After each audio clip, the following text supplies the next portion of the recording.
It is Sunday, the 18th of June, 2017. I'm in the middle of my alternative spiritual practice of protesting against Unitarian, Universalist injustices, abuses, and hypocrisy.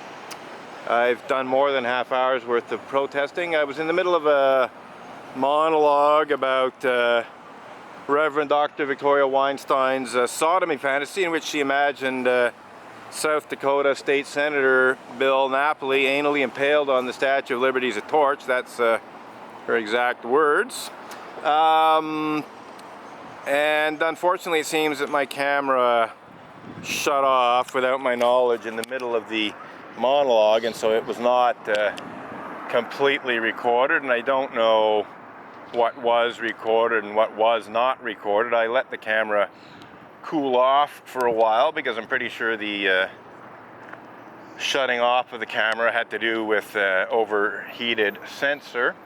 The camera will automatically shut off if the sensor overheats, and it's a very hot day in Montreal, although we got a bit of a cool breeze going here, but the actual temperature is heading towards 30 degrees Celsius, and they're saying with the humidity its highest level will be 40 degrees Celsius, once the humidity kicks in. I'm not feeling it myself, feeling actually a nice cool breeze, but it is hot, and with the sun beating down on the camera itself is going to be quite a bit hotter than I am, especially in terms of the heat from the electronics themselves. So I got a nice nod from the cyclist going by, nice respectful nod. I often get positive and supportive responses from the public to my protest. In fact, the positive and supportive responses are, I'd say, the overwhelming majority of responses. I would say that at least rock bottom minimum 8 out of 10 responses are positive, to a maximum of 2 out of 10 being negative, but it's, I'd say, closer to 9 out of 10 positive and 1 negative response. But certainly I think it's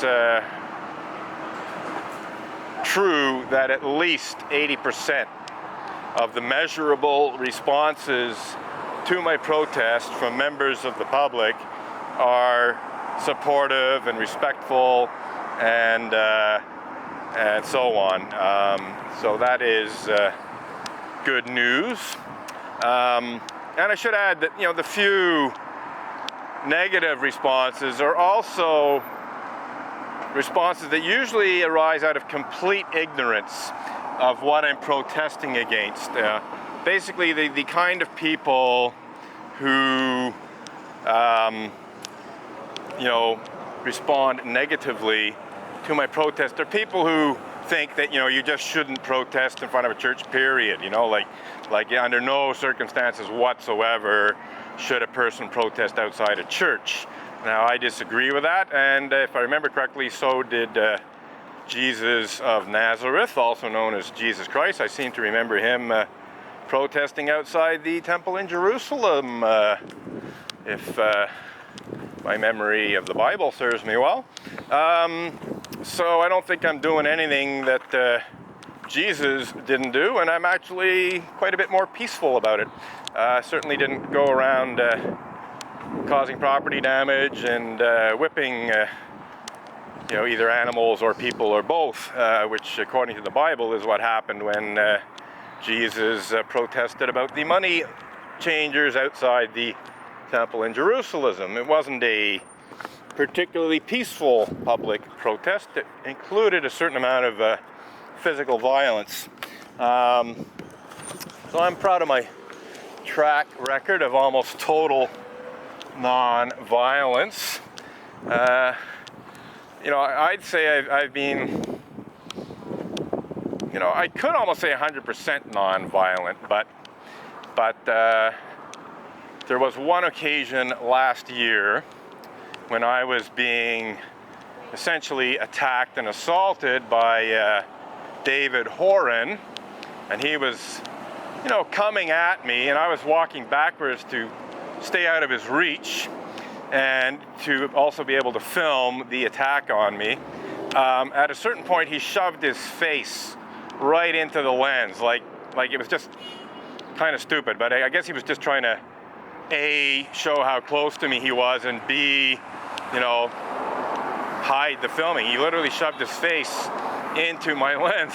So at that point I said, well, enough of that crap. I just stopped walking backwards, and so the camera shoved into his face somewhat harder than he was expecting, because I had no doubt he expected me to continue walking backwards. I stopped, and so the camera pressed into his face with some force, because he was walking towards me at a bit of a pace. So, you know, he ripped his face away from the camera and got a cut lip out of the deal. So that's the worst violence that I've ever committed in the whole course of this protest, and I don't even see it as violence that I committed per se. I just stopped walking backwards, and this idiot's face pressed into my camera harder than he was expecting it to, and he got a cut lip out of the deal. So, and it was essentially defensive, you know, basically saying, hey buddy, you're too close, back off.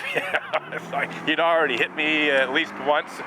He'd behaved quite aggressively, so I think it was legitimate defense to just stop walking backwards and let my camera lens shove into his face harder than he was expecting it to. That's about as violent as I've ever got in this protest. But, you know, there's actually video of Montreal Unitarians, not just David Horan, but also Margot Ellis physically assaulting me. There's another video of a guy whose name escapes me assaulting me, and then there's of course some assaults that were never recorded on video, partly because they occurred before I, you know, had the capability of recording my protest. Just want to make sure this thing is still running.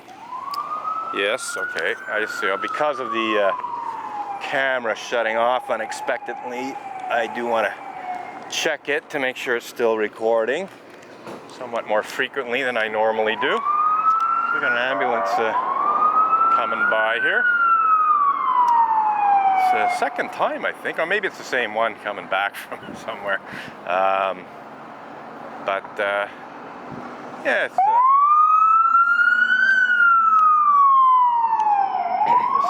put up the ticket signs here. So we got a few people outside the church. One going in, 3 hanging out outside, having a little chat. One of them is Stanislaus Makiewicz, who I like to refer to as Stalinslaus, because he likes to erase my chalk slogans. So here comes David Rollert, who also likes to erase my chalk slogans. So David Rollert shaking hands with Stalinslaus.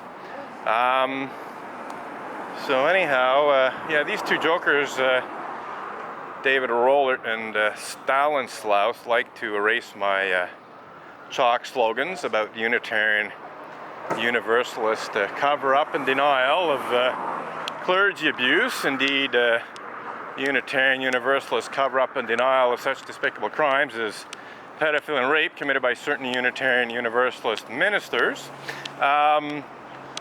So they are knowing and willful participants in the cover-up and denial of clergy abuse in general, and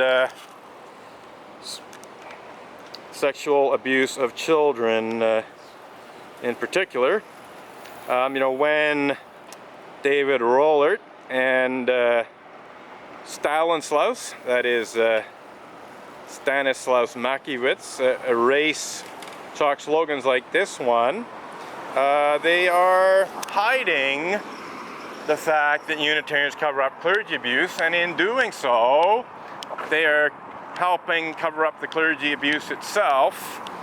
And that clergy abuse does in fact include such despicable crimes as pedophilia and rape committed by certain Unitarian Universalist ministers. So what have we here? Got somebody showing up here.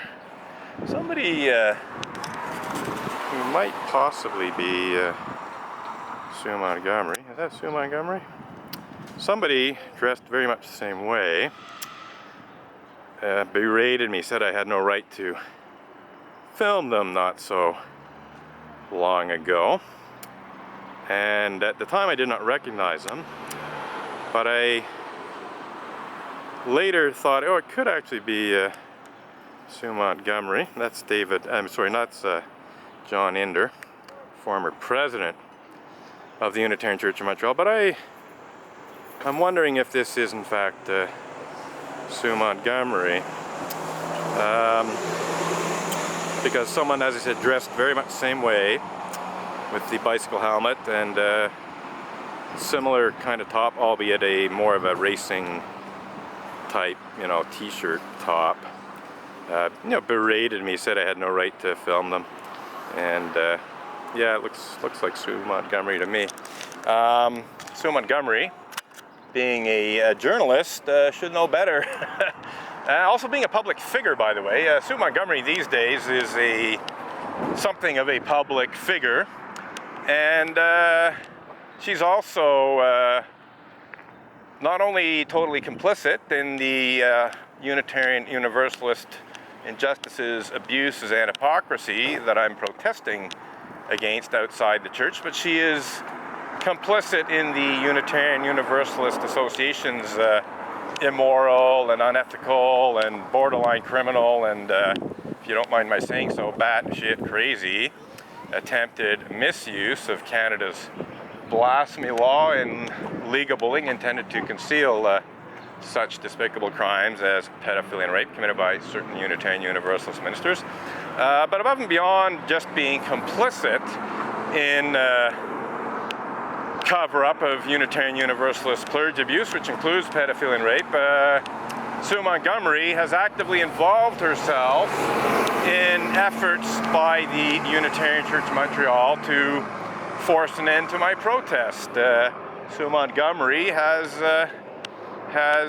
participated in this effort to try and get a restraining order that would prevent me from protesting outside the church. The church was hoping that they could get a restraining order that would, if not be permanent in the first instance, could nonetheless be transmogrified into a permanent restraining order that would basically make it impossible for me to protest outside the church. They were partially successful. They got one of the worst judges in Quebec presiding over the hearings. One Roland Matt, don't mind naming her, political appointee, the wife of a well-known Quebec politician, from what I hear. I could give the guy's name, but I'll just stick with Roland Matt for the moment. Anyhow, she was not just less than competent, but also, basically, I would say she abused her authority. She prevented me from properly cross-examining Reverend Diane Rollert, when she made statements that were either lies or misleading half-truths. When these things happened and I tried to get to the truth by further questioning of Reverend Diane Rollert, who was the church's primary and in fact only actual witness in court in this effort to get a restraining order against me, Roland Matt refused to allow me to question Reverend Diane Rollert. She accepted her lies or her highly misleading half-truths at face value and would not allow me to further question Reverend Diane Rollert in a way that would expose either the lies or the misleading nature of half-truths that she told. After all, when you go to court, you're supposed to tell the truth, the whole truth, and nothing but the truth, and I can assure you that the misleading half-truths that Reverend Diane Rollert did in fact tell in court, if they were half-truths at all and not outright lies, were by no means the whole truth. And I don't mind going into specifics. I asked Reverend Diane Rollert if she had a severe flying phobia, because she had actually written a sermon about how she had a severe flying phobia.